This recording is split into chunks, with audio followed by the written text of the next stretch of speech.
E aí, pessoal, bom dia, boa tarde, boa noite, boa madrugada. Vamos lá, pessoal, muita fé, não desista. Se você for meu aluno agora, não desista que você pode passar. Se você não for meu aluno ou for meu aluno de cursinho, não desista que você vai passar no concurso público, você vai atingir seu sonho tão desejado. E eu estou aqui para isso.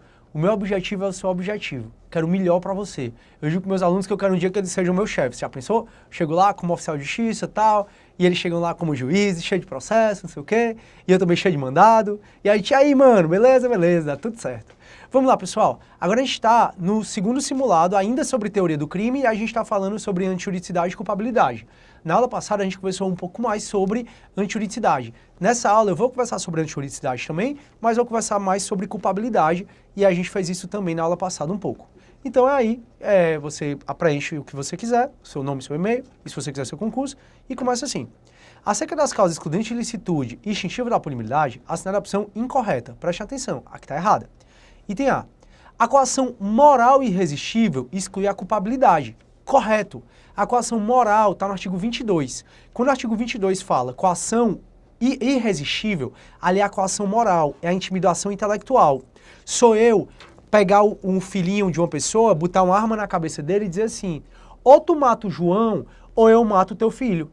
Essa pessoa, se matar o João, está agindo sob coação moral irresistível. Nesse caso, o único que é punido é o autor da coação, que sou eu. É um caso de autoria imediata. Então, a coação moral irresistível exclui a culpabilidade, correto.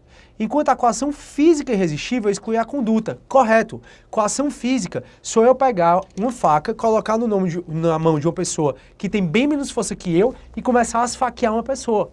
A coação física, ela exclui a conduta. Se exclui a conduta, exclui o fato típico. De modo que, nesta segunda hipótese, sequer chegamos a analisar a tipicidade, pois não há conduta penalmente relevante. Correto. Eu disse para vocês que o crime o juiz analisa por ordem, fato típico, antijurídico, culpável. E dentro do fato típico ele analisa a ordem. Primeiro ele vai ver se tem conduta, depois ele vai ver se tem resultado, depois ele vai ver se tem nexo de causalidade, depois ele vai ver se tem tipicidade. Ele está falando aqui que a coação física exclui a conduta. Se excluir a conduta, a gente não chega nem a analisar se tem tipicidade. Exatamente, porque a tipicidade é o quarto. Só vai analisar se tem tipicidade se tiver conduta. Não tem conduta, então não vai ter conduta para a pessoa que foi vítima da coação física irresistível. Então ela não comete crime nenhum. Tá correto, mas não é o que a gente quer. B. Essa B é igual a uma questão que a gente resolveu no simulado passado da Camila e da Débora. Em um bar, Caio, por notar que Tício olhava maliciosamente para sua namorada, desfere contra este um soco no rosto.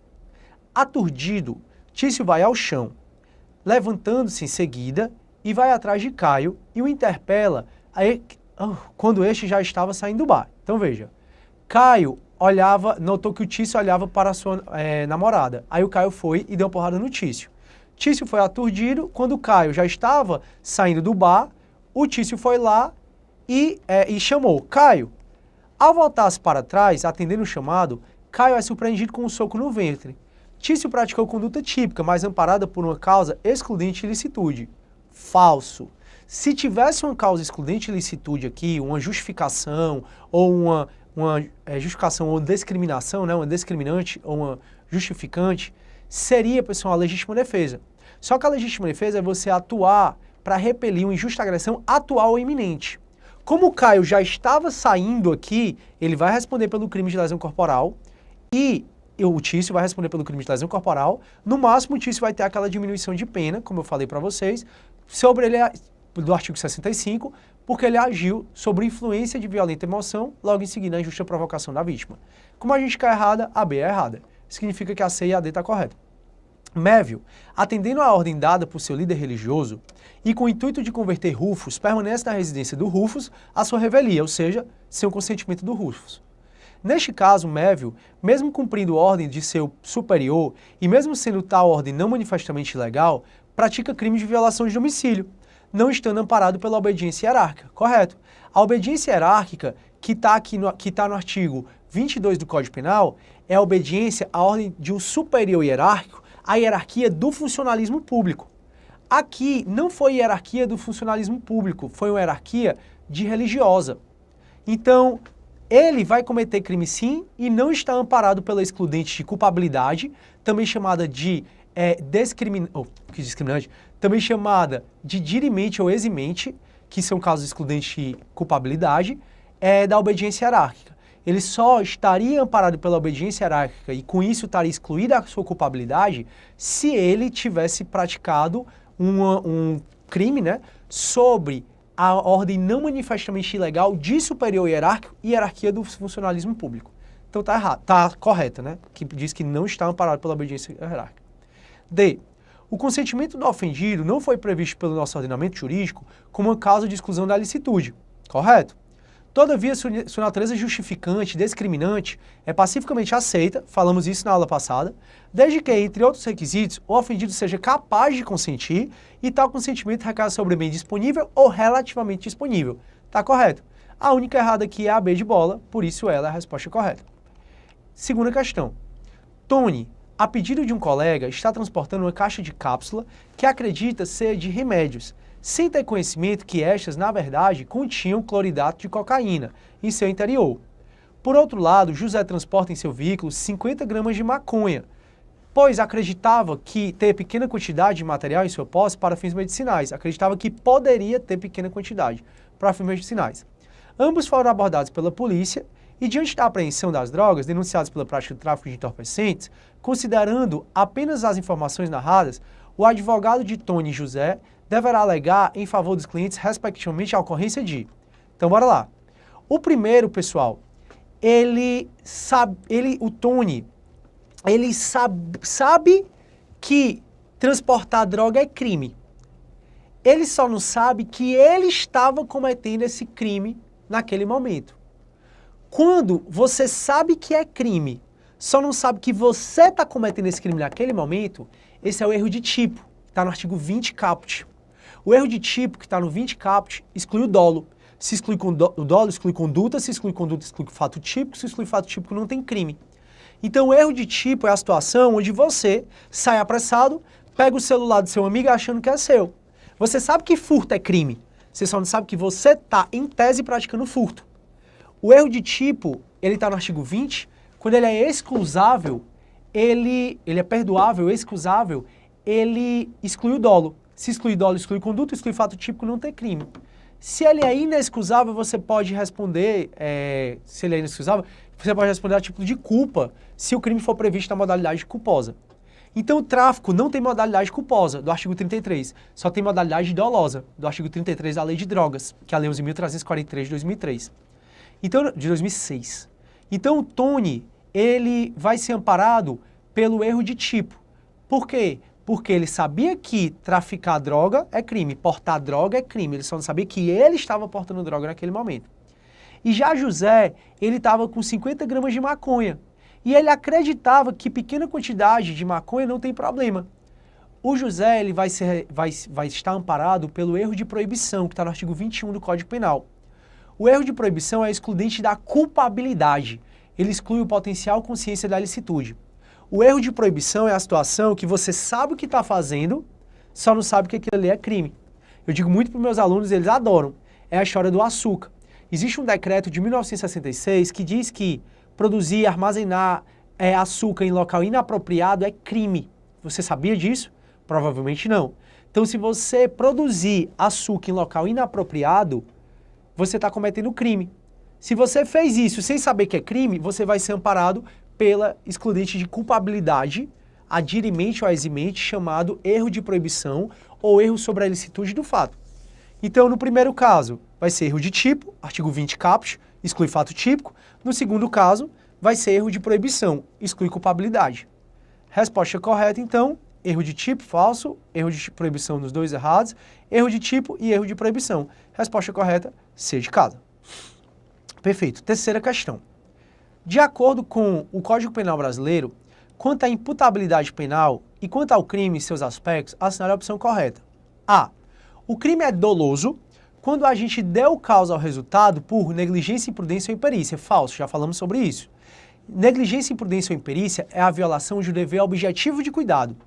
E de acordo com o artigo 18, inciso 2, agir com negligência, imprudência ou imperícia é agir com culpa. Então o crime não é doloso. O crime é doloso quando a gente quis o resultado ou assumiu o risco de produzi-lo. Está no artigo 18, inciso 1º. Falso. B. Entende-se legítima defesa quem repele injusta agressão, atual ou iminente, a direito seu ou de outrem. Aqui, pessoal, em tese está correto. Em tese está mais ou menos como o artigo 25 do Código Penal. Só que não está tão completo. Então vamos passar, porque ele não está dizendo tudo que diz o artigo 25. Então, mas bora ver, pode ser que tenha uma mais certa.